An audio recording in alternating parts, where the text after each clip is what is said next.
Welcome back to Love and Guts. I'm Linda Griprich, naturopath and nutritionist with extensive experience in gut health, and today we're talking about travel. Now I'm heading away next week, and as I was getting organised, I thought this is actually worth talking about on the podcast, because if there's one thing I hear consistently from clients, it's that travel absolutely wrecks their gut. And I get it. Even people who have no issues at home can find their bowels completely shut down the moment they board a plane or cross a time zone. And for those who already deal with sluggish bowels or constipation, travel can make things significantly worse. So today, I want to share exactly what I pack, what the whole family takes, and why. Because there's solid research behind every single one of these choices. And before I dive in, I just want to say this: it doesn't have to be complicated. There is a lot you could take when you travel for gut support. But I like to keep things simple when I'm away, and if I had to strip it back to the bare minimum, these are the things that I would never leave home without. So let's get into it. First, let's quickly talk about why travel is such a gut disruptor, because understanding the why makes the what make a lot more sense. Your gut is essentially a creature of habit. It runs on routine, circadian rhythms, familiar food, adequate movement, and a stable nervous system. Travel disrupts all of these simultaneously, which is why the bowel often rebels. The main drivers I see clinically are inactivity, long flights, car journeys, hours of sitting. Movement is one of the most important drivers of bowel regularity, and travel removes it for hours at a time. Dietary changes, airport food, airline food, restaurant food, it tends to be low in fibre, high in refined processed stuff, and lacking in the plant diversity your microbiome relies on. Dehydration. Cabin air is notoriously dehydrating, and people often reduce how much they drink to avoid using airplane bathrooms, and they may just reduce water intake overall on their holiday. Without adequate hydration, the colon absorbs more water from stool, making it harder and drier. Sleep disruption and jet lag. Your gut runs on a circadian rhythm just like the rest of your body. Time zone changes and disrupted sleep alter the timing of bowel contractions. When the body wants to go at 3 a.m. local time and you suppress that urge, stool gets harder and the reflex weakens. Stress. The anticipation of travel, navigating airports, being out of your normal environment, all of this activates the stress response, which directly impacts gut motility via the gut-brain axis. Pathogens. Occasionally people pick up bacteria, parasites, or other organisms while traveling that can disturb gut function in multiple ways, including constipation, diarrhea, or an alternating pattern of both. This is more common than people realize, and it's worth being prepared. So we're dealing with a perfect storm, and that's why having a simple evidence-based toolkit ready to go makes such a difference. Okay, so let's talk about what I actually pack. And again, I want to emphasize I keep this simple. These are my non-negotiables, my bare minimum. If I only had room for a handful of things, it would be these. The first thing I start before I even leave home, and this one might surprise you, is GOS, galacto-oligosaccharides. The whole family starts taking GOS 7 days before we travel.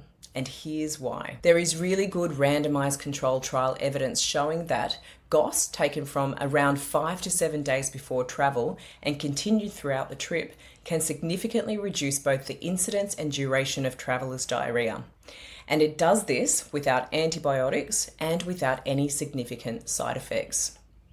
The studies used a specific form called Bimuno, so if you can get your hands on that, great, but if not, a good quality GOS supplement will serve you well. Now, what I find particularly interesting, and this is the part that really excites me as a clinician, is that GOS also supports gut motility. So we're not just protecting against diarrhea, we're also supporting the bowel to keep moving. It does this by acting as a prebiotic, feeding beneficial bacteria, increasing short-chain fatty acid production, and improving stool consistency and transit time. So GOS is doing double duty before we even board the plane. I think it's an underutilized tool and more people should know about it. Now, One important note on dosing. Some people are sensitive to prebiotics initially and can experience bloating or gas if they jump straight to a full dose. My recommendation is to start at a lower dose and gradually titrate up over those 7 days before travel, or you could even start earlier if you like. This gives your gut microbiome time to adjust. And if you can get your hands on Bumuno, that is the form with the strongest research behind it for travelers' diarrhea, it's worth seeking out if you can find it. Next, and this one I take regularly regardless of whether I'm traveling or not, PHGG, partially hydrolyzed guar gum. PHGG is a water-soluble, non-gelling prebiotic fibre. What I love about it for travel specifically is that it dissolves completely in water, a smoothie, or a coffee. Yep, you can put it in warm things, which is awesome. You don't even know it's there. So it's incredibly easy to pack and take on the road. The research on PHGG for bowel regularity is strong. It supports colon transit time, particularly in people with slow transit, feeds beneficial bacteria, including Rhumnococcus and Faecalibacterium, and supports short-chain fatty acid production. And crucially, it does all of this without causing the bloating that you can get from other fibres. That's a big deal when you're already dealing with disruption of travel. I take about 5 grams once daily. Thirdly, magnesium bisglycinate, another daily non-negotiable for me and the hubby. Magnesium is one of the most underappreciated tools for bowel support, and travel is exactly when you need it most. Here's how it works. Magnesium draws water into the intestinal lumen, softening stool and stimulating gentle peristalsis, the muscular contractions that move things through. Think of it as nature's stool softener. And the research backs this up. Low magnesium intake is genuinely associated with higher constipation prevalence. Now, not all magnesium is equal, and this is important. Magnesium oxide and sulfate work almost entirely in the gut and can be quite harsh in higher doses. My preference is bisglycinate. It has superior bioavailability, it's gentler on the system, and it offers additional nervous system support, which is particularly relevant when stress is already a factor. And when is travel not stressful? I take it in the evening with a large glass of water. And fourth, BetterMe Tea, my own formulation, and honestly, I would be lost without it when I travel. BetterMe Tea contains organic ginger root, aniseed, licorice root, and cayenne pepper. These are herbs that have been used traditionally to support digestive comfort, and the blend may help support healthy bowel function when your gut is out of its element. I have 2 cups daily when I travel, 1 during the day and 1 before bed. It's a simple warming ritual that helps signal to my gut that it's time to rest and digest, even when everything else around me is out of routine. My kids and husband love BMT also. Water. I aim for 2 to 3 litres daily when I travel, more on flying days. Dehydration is one of the most easily addressable drivers of travel constipation and one of the most commonly overlooked. I bring a BPA-free stainless steel water bottle and I refill it constantly. Cabin air is brutal on hydration and your colon will thank you for prioritizing this. Movement. On long flights, I get up and walk the aisle regularly. At my destination, a daily walk is non-negotiable, and I do like to dip into some yoga on occasion, even if everything else in my routine is disrupted.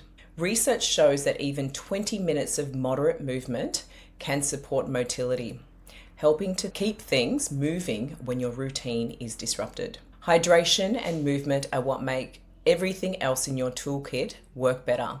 They're not optional extras. So to recap, here's what we're working with. Starting 7 days before travel, GOS to protect against travelers' diarrhea and support motility.